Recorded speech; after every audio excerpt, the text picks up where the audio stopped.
There is a level of discipline that doesn't look loud. It doesn't seek attention. It doesn't announce itself. It moves quietly, steady, unshaken.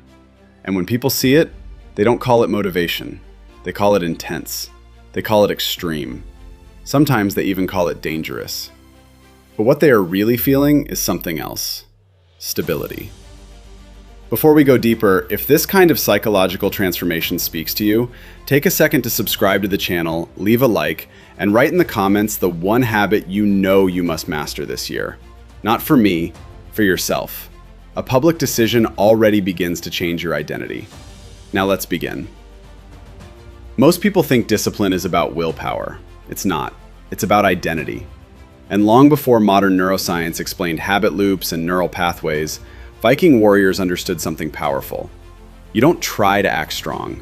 You become someone who cannot act weak. The difference is subtle, but it changes everything. To understand this, we need to look at the real enemy. And the real enemy is not laziness. It is negotiation. You've lived this before. You decide to change. You wake up on Monday with clarity. You plan your workout. You promise yourself you will read every day. You tell yourself this time is different. And for a few days, it works. Then something shifts. On Wednesday, a small thought appears. Maybe I can do it later. I deserve rest. It's not that serious. You don't quit immediately. You negotiate.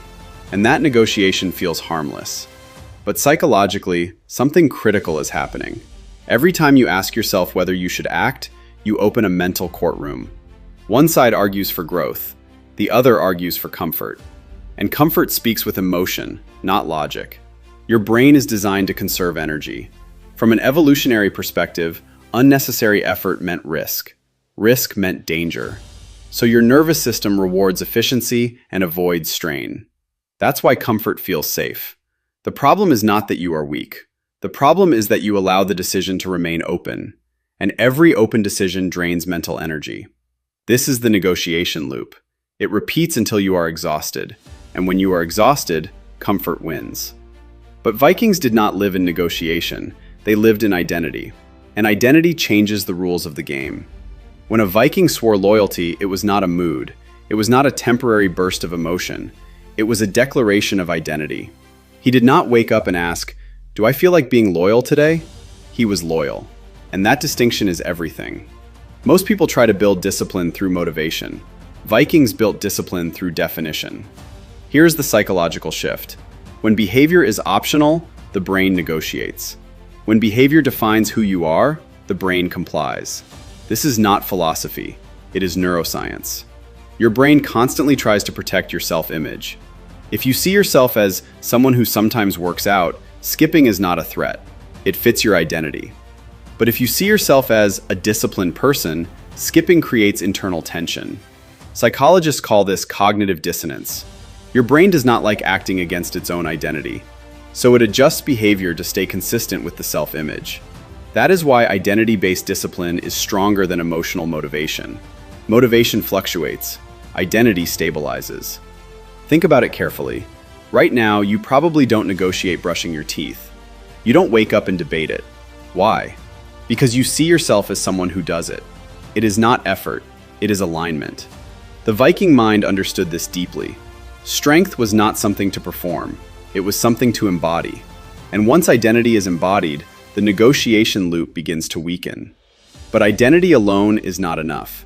Because even if you declare who you are, your mind will still search for escape routes. And the first escape route it looks for is time. Which brings us to the next layer of discipline. Once you decide who you are, the next battle begins: time. Most people destroy their own discipline with one simple question: when should I do it? Morning or night? Before work or after? Now or later? It seems harmless, but every time you ask that question, you reopen negotiation. And negotiation drains energy. Your brain uses real biological fuel to make decisions. The prefrontal cortex, the part responsible for self-control, consumes glucose every time you choose between options. The more choices you allow, the faster that fuel runs out. And when it runs out, you default to comfort. This is why fixed time is powerful. Not because early mornings are magical, not because 5 a.m. is superior, but because constancy removes debate. A Viking preparing for battle did not wait for the perfect emotional state. Training happened when training happened. The time was not flexible, it was fixed. When something is fixed, your brain stops asking. And when your brain stops asking, resistance weakens. At first, the body fights. You feel tired, you feel irritated, you feel the urge to delay. That is normal. You are interrupting an old rhythm. But something interesting happens after repetition. Your body begins to anticipate the action. You start waking up moments before the alarm. You begin moving before fully thinking. The behavior starts shifting from conscious decision to automatic response. This is the beginning of neural efficiency. But there is still a hidden problem. Even with fixed time, many people keep changing what they do. Some days it's intense, other days it's light. Some days it's structured, other days it's random. And that variability reintroduces negotiation. You removed when, but you left what open. And the mind will always exploit what is open. So now the question becomes deeper. What happens when you remove variation itself? When you remove variation, something uncomfortable happens. Your mind gets bored. And boredom is where most people break. We live in a world addicted to stimulation. New routines, new strategies, new challenges. Variety feels productive. It feels intelligent. But psychologically, variety keeps you in decision mode. And decision mode keeps you fragile. Repetition, on the other hand, feels dull. But repetition builds automation. A Viking training with the same weapon every day was not limiting himself. He was reducing uncertainty. Every repeated action strengthens neural pathways. The basal ganglia, the part of the brain responsible for automatic behavior, learns through consistency, not creativity. The more identical the sequence, the less energy required to execute it. This is where discipline becomes easier, not because you are stronger, but because your brain has stopped resisting. Most people change their routine the moment it feels monotonous. They interpret boredom as a sign that something is wrong. But boredom is not a threat. It is a threshold. It is the moment when the ego loses stimulation and the identity begins to solidify. If you repeat the same simple sequence every day, same order, same duration, same structure, something shifts around week 4 or 5. The internal noise decreases. The voice that says, "Do something different," becomes quieter. The body begins moving before the mind finishes complaining. That is the transition point. But this is also where the next danger appears, because life does not remain stable. You will get sick, you will travel, you will face unexpected problems. And this is where most disciplined people fall, not because they lack strength, but because they never prepared for disruption. So now we move into the most important principle of all, the principle that protects continuity. Discipline rarely collapses during strength. It collapses during interruption. One missed day, one exception, one "I'll restart tomorrow." This is the gap. And the gap is more dangerous than failure, because failure still contains effort. The gap contains absence. Your brain is pattern-based. It recognizes continuity. When a behavior repeats daily, it begins attaching it to identity. But when you create a zero, a full stop, the brain receives a different signal. The pattern is broken. And when the pattern is broken, the old identity returns quietly. Most people think it's just one day. Psychologically, it is not just one day. It is a reopening of negotiation. It is a reminder that the behavior is optional. A Viking ship crossing the sea could slow down during a storm, but it never turned back because of discomfort. Momentum mattered more than speed. The same rule applies to your discipline. You do not need perfection. You need continuity. If you cannot train for 30 minutes, train for 5. If you cannot read 20 pages, read 1. If you cannot complete the full ritual, execute the smallest version of it. But never create a zero. A zero resets identity. A reduced action preserves it. This is the difference between someone who used to practice and someone who practices. The ego loves all or nothing thinking. If it's not perfect, it doesn't count. That belief is weakness disguised as high standards. Real strength adapts without breaking. And this is where discipline stops being about intensity. It becomes about permanence.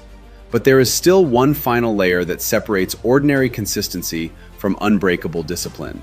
Because obstacles will come without warning. And in moments of stress, your brain defaults to the easiest path, unless you have already decided what you will do. Most people fail in moments of stress, not because they are weak, but because they are deciding under pressure. When something unexpected happens, you oversleep, you travel, you get sick, your nervous system is already activated. Stress reduces access to rational control.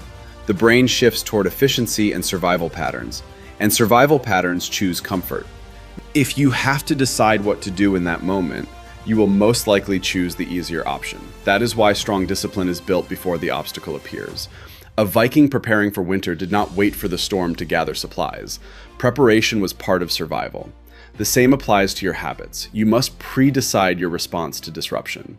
If you travel, then you execute a reduced protocol. If you are sick, then you perform the minimal version. If you oversleep, then you compress, never cancel.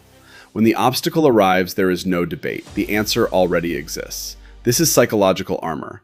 Pre-decision removes emotional interference. Your prefrontal cortex is no longer spending energy choosing. It is simply executing a stored command. This reduces decision fatigue dramatically. The brain relaxes when it knows the outcome is predetermined. Certainty lowers internal chaos. Over time, this creates something powerful. Predictability, not boredom, stability. You begin to trust yourself. And self-trust is the real foundation of discipline.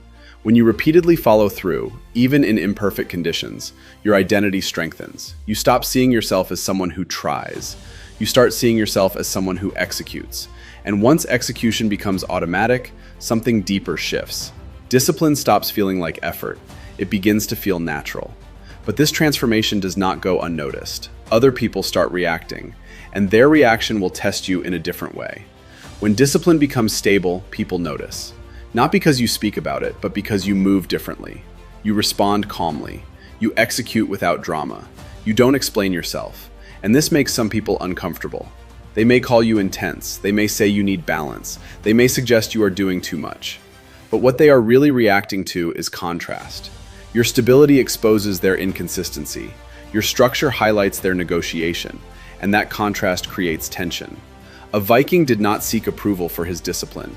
He understood something simple. Strength does not ask for permission.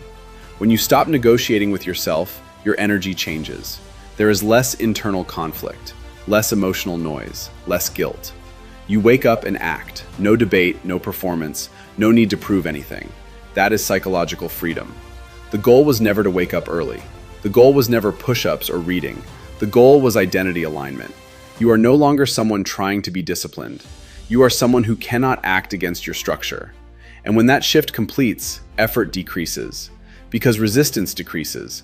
Because negotiation disappears. This is the real transformation. Not louder motivation, not extreme intensity, but quiet inevitability. You become predictable to yourself, and that predictability builds power. At that point, discipline is no longer something you do, it is something you are. So now the question is simple. What identity are you willing to declare? What standard are you ready to live by, even when no one is watching?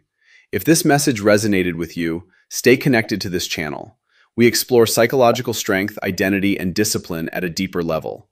And if you're ready, write in the comments the habit you will turn into identity starting today.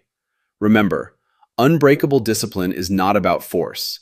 It is about structure repeated until it becomes self. And once that happens, you don't look motivated. You look inevitable.